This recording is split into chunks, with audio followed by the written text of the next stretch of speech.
Bismillahirrahmanirrahim, student. Assalamu alaikum.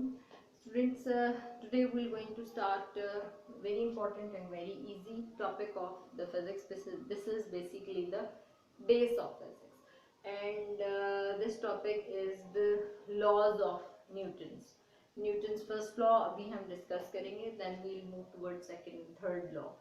This is basically the base of physics. I am telling you again and again, क्योंकि ये समझ आएगा तो फिर आगे जो है वो चीजें समझना आसान हो जाएंगी. This is basically the base of physics. First law. अच्छा, लॉज हो, प्रिंसिपल्स हो, उनकी डेफिनेशन नहीं होती बेटा, प्लीज रिमाइंडेड, उनकी हमेशा स्टेटमेंट्स होती है. ठीक है, लॉज हो या प्रिंसिपल्स. तो इसकी स्टेटमेंट इज दैट कि आपका if the body is in rest और on in uniform motion in a straight line. ठीक है, स्ट्रेट लाइन क्यों मैंने यूज किया ये भी बताती हूँ कि अगर वो बॉडी आपकी मोशन में है या आपकी बॉडी रेस्ट में है, वो अपने स्टेट को कंटिन्यू करेगी. लाइक अगर मोशन में है तो मोशन में ही रहेगी, रेस्ट में है तो रेस्ट में ही रहेगी, अनटिल एंड अनलेस उसके ऊपर कोई फोर्स इंप्लीमेंट ना हो. ठीक है, like if this book I'm having the book and the pen is laying on it. ठीक है, it continuously continue its motion जब तक मैं फोर्स लगा के इसको उठाऊंगी नहीं. ठीक है, और अगर ये मूव करती जा रही है बुक और इसको मैं फोर्स लगा के स्टॉप नहीं करूंगी तो ये मूव होती जाएगी. तो अगेन मैं स्टेटमेंट बताती हूँ, बॉडी इज इन रेस्ट और in uniform in a straight motion in a straight line. तो it continue its state until and unless a force is acting on it.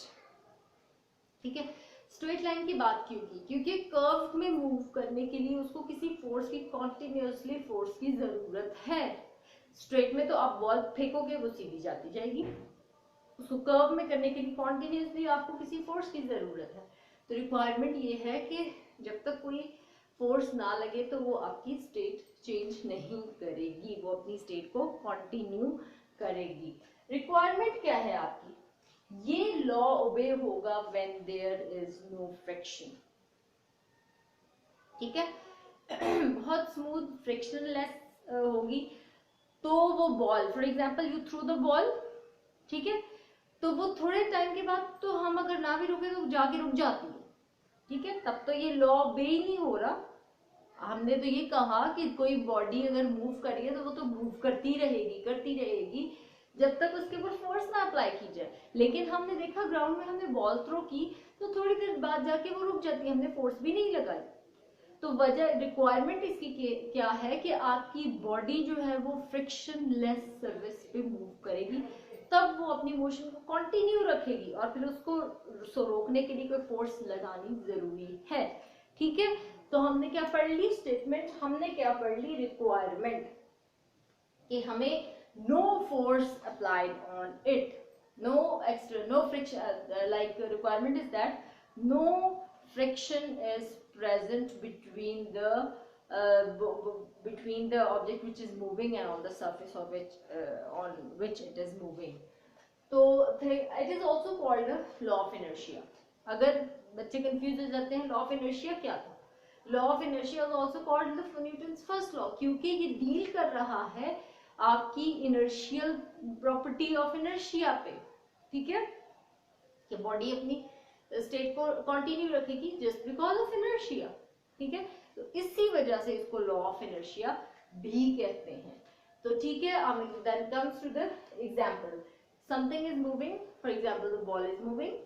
ठीक है, तो ball is moving and moving, या car is moving and moving.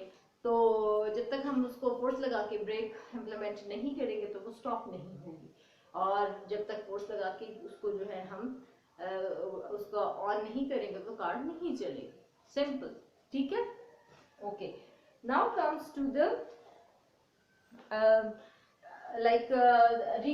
we must recall this lecture and then move towards the next lecture.